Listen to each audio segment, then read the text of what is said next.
Nah, yang uniknya guys, saya juga tidak tahu ya arsitek zaman dulu, karena ini dikerjakan secara bergotong royong adalah bentangannya guys. Dari sini ke sana sekitar 7,8 meter guys. Bentangan seperti ini tuh.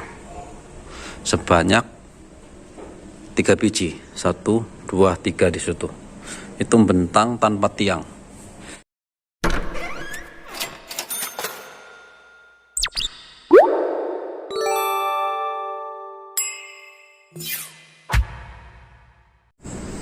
Halo guys, kembali ke Tech 51 bagian konstruksi ya. Kali ini saya sedang di kampung, di rumah kampung, di rumah lama. Bisa kalian lihat coba ya. Ini adalah rumah lama saya di kampung seperti ini. Ini sebenarnya blong, tidak ada apa-apanya bagian depan kecuali bagian belakang ya, ada kamar-kamar. Kalau di sini saya blongin. Ini lebar dari sini ke sono itu sekitar 7,8 meter, dan dari sana ke sana adalah sekitar 14 meter. Ini blong guys, saya bikin blong ya. Ini ada kemarin saya tambah pun karena pakai gypsum aja. Ini sama seperti rumah yang kemarin dibuat itu ya. Untuk bagian atas seperti ini, dari kayu dan bambu. Nah, rumah ini umurnya saya nggak tahu pasti, mungkin saya masih kecil, mungkin umurnya sekitar 35 sampai 40 tahun ya barangkali ya rumah ini. Dan ini adalah batanya masih bata lama.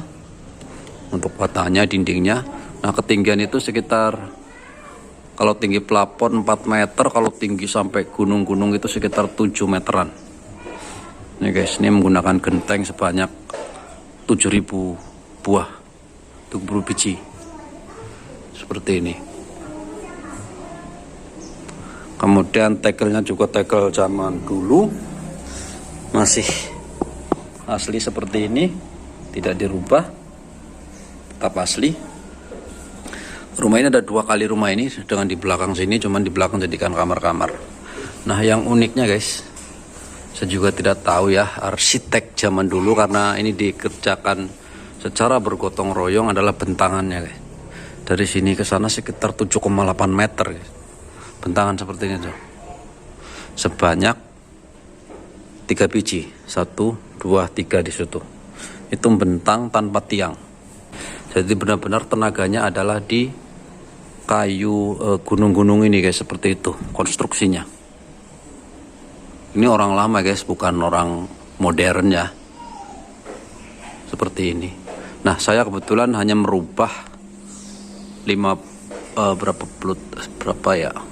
Sekitar 12 tahun yang lalu ganti balok yang dari sini ke sono, udah rapuh ya, sama bambu-bambunya. Kemudian beberapa genteng yang diturunkan yang pecah, kalau nggak salah saya beli 3.000 biji genteng dengan pecah ya, karena tinggi banget nih, sedangkan bambunya udah pada rapuh. Nah, sementara yang masih asli adalah kayu ini, 3 gunung-gunung ini, dengan baloknya ini guys, dengan disekrup seperti ini. Ini sudah mengalami gempa beberapa kali dari dulu kecil sampai sekarang. Pasti gempa udah berkali-kali ya, karena kita di mungkin beberapa ratus kilometer dari Merapi gitu kan. Gempa itu sering, dari dulu sering lah ya, tapi ternyata ini tahan guys seperti ini. Itu uniknya, keren guys. Nah, menurut saya yang paling sebenarnya agak ini adalah di sini. Ini mungkin tambahan, saya nggak tahu ya. Jadi aslinya mungkin nggak ada cor ini kayaknya. Dulu mungkin murni kayu awalnya. Kalau ini dinding masih asli yang lama banget. Ini kayu, tidak ada ininya. Kemudian ditambah, kalau ngelihat dari konstruksinya guys, ditambah baru yang ini. Tapi baru pun maksudnya baru, mungkin saya tuh juga ngalamin mungkin sekitar 30-an tahun yang lalu, saya nggak tahu ya ini. Yang ini Saya juga nggak ingat gitu waktu membangunnya gitu ya. Masih kecil mungkin kala itu, tambah kemudian ditumpangkan kayu. Nah, ini yang ada salah adalah pada bagian yang di sini guys ini. Ini saya tambahin belum lama karena anjlok tuh. Anjlok ke bawah, gerak gitu ya. Karena ternyata dia nggak ada tahanan apapun tuh seperti itu. Ini adalah kaca. Maaf agak gelap dan berantakan, namanya rumah tua. Jadi tidak ada pegangan, ini adalah selembar kaca yang luas sampai sana. Ini duduk. Nah, ini beratnya ini memang berat, termasuk di sana juga tuh. Itu kan sampai retak dan saya tambal-tambal aja. Ini ada waktu ada gempa yang besar itu dia mulai retak. Akhirnya saya kasih tiang di sini. Kasih tiang tambahan. Kalau sebelah sini tidak. Ini pun lihat kan tidak ada tiang di bawahnya. Makanya sebenarnya bukan arsitek profesional saya anggap ya. Kalau profesional pasti akan ada tiang beton di sini penyangga gitu. Nyatanya kan nggak ada tuh. Hanya di atas kaca aja seperti itu. Ini sama, di sini sama, di sana juga sama tuh. Jadi sama persis di atas kaca, lembaran kaca kan seperti ini, kaca lebar.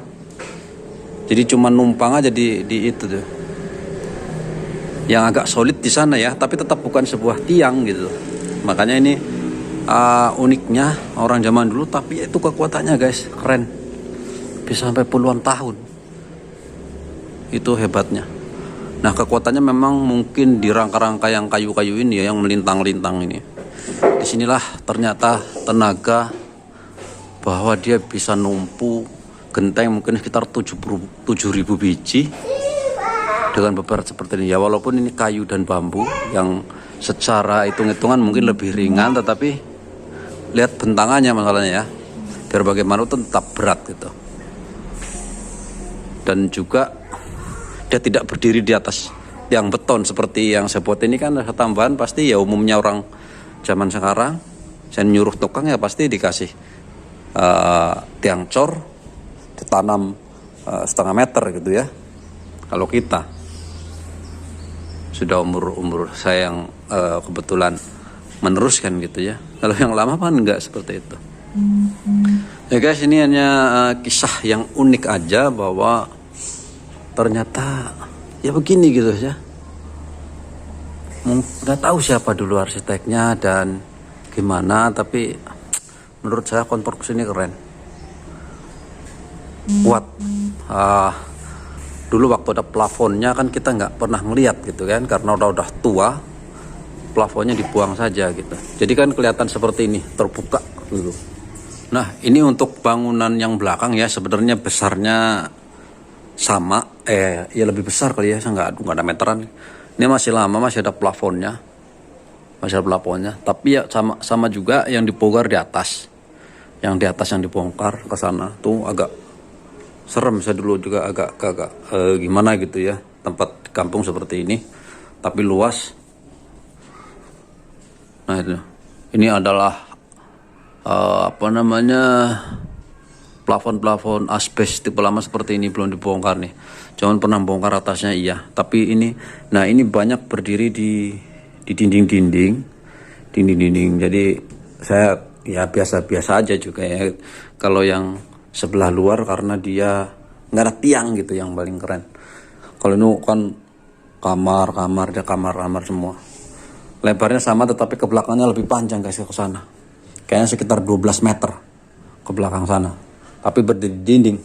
Kalau bentangan yang luas ya ini, yang berbentang luas.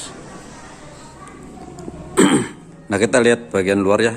Saya tinggal di kampung yang sangat jauh. Yang listrik masuk aja baru tahun 98 guys. Baru ada listrik dan mulai ada mobil lewat. Dulunya yang nggak ada gitu ya. Untuk ngangkut ini, bangunan ini ya nggak tahu dipikul kali zaman dulu. Tuh, sampai sekarang juga masih tradisional dan belum ada yang ini ya, masih beginilah gitu ya. Nah, ini bagian luar. Yang itu adalah sungai gede. Oke guys, itu tadi ya keunikan gitu ya. Saya nggak tahu konstruksinya, juga saya karena kagum aja dengan bangunan ini, yang bangunan tua, bangunan lama, eh, ngerjainnya gotong royong. Semuanya kan di sini gotong royong karena zaman dulu guys, jadi nggak diborong, nggak apa ya, memang rame-rame aja gitu, arsiteknya bareng-bareng, tapi bisa bertahan sampai, saya nggak tahu, saya ingat saya pokoknya di antara sekitar 30 sampai 35 tahun lalu lah, karena kan saya nggak ingat. Kalau ngomong bocah nggak ingat berarti mungkin saya dari SD ke bawah ya. Kalau SD ke atas pasti kan saya masih ingat gitu guys. Kalau karena umur saya udah 41 tahun berarti mungkin sih ya itu, jadi nggak inget buat rumah ini tahun berapa gitu ya, karena memang nggak ada apa. Saya tanya-tanya orang tua dulu yang ikut bangun juga nggak inget, kayak lupa tahun berapa gitu ya, jadi nggak tahu. Oke guys, jadi biar bagaimanapun orang tua dulu, zaman-zaman dulu yang mungkin tidak pakai rumus yang aneh-aneh, yang penting pakai pengalaman dan juga ya pasti ada rumusnya, rumus orang tua, tapi kayunya sangat kuat puluhan tahun, berdiri dengan bentangan yang seluas ini. Saya 3 meter bentang, 6 meter aja udah takut guys kalau nggak ada tiang tengahnya itu ya, apalagi ini seluas ini. Oke, ini sekedar informasi gini-gini aja lah ya, cuman kekaguman. Oke, mudah-mudahan info ini bermanfaat. Salam Iptek 51. Bye-bye.